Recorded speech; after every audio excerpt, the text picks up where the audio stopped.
Hello everyone, welcome to Sanmarga classes. ವಿದ್ಯುತ್ ಪ್ರವಾಹದ ರಾಸಾಯನಿಕ ಪರಿಣಾಮಗಳು ಪಾಠದ 30ನೇ ಪ್ರಶ್ನೆ.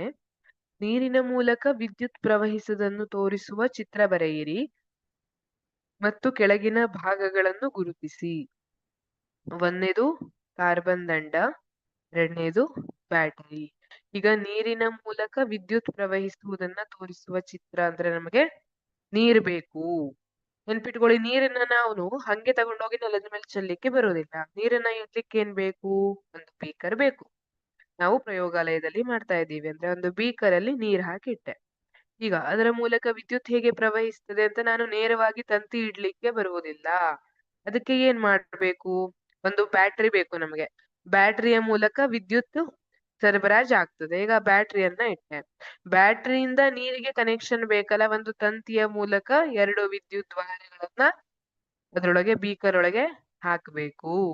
ಸರಿ, ನೋಡೋಣ ಈಗ ಚಿತ್ರ. ನೋಡಿ, ಇಲ್ಲಿ ಒಂದು ಬೀಕರ್ ಅಲ್ಲಿ ನೀರನ್ನ ತಗೊಂಡಿದ್ದಾರೆ ಅಲ್ವಾ? ನಮ್ಗೀಗ ನೀರಲ್ಲಿ ವಿದ್ಯುತ್ ಪ್ರವಹಿಸ್ತಾ ಇದೆ ಅನ್ನೋದನ್ನ ತೋರಿಸಬೇಕು. ಹಾಗಾಗಿ ಏನ್ ಮಾಡ್ತಿದೀವಿ? ನೀರಿನಲ್ಲಿ 2 ಕಾರ್ಬನ್ ದಂಡಗಳನ್ನ ಮುಳುಗಿಸಿಟ್ಟಿದ್ದಾರೆ. ಅದಕ್ಕೆ ವಾಯರ್ ಅನ್ನ ಕನೆಕ್ಟ್ ಮಾಡಿ ಅದನ್ನ ನೋಡಿ, ಇದು ಬ್ಯಾಟರಿ ಇದೆ.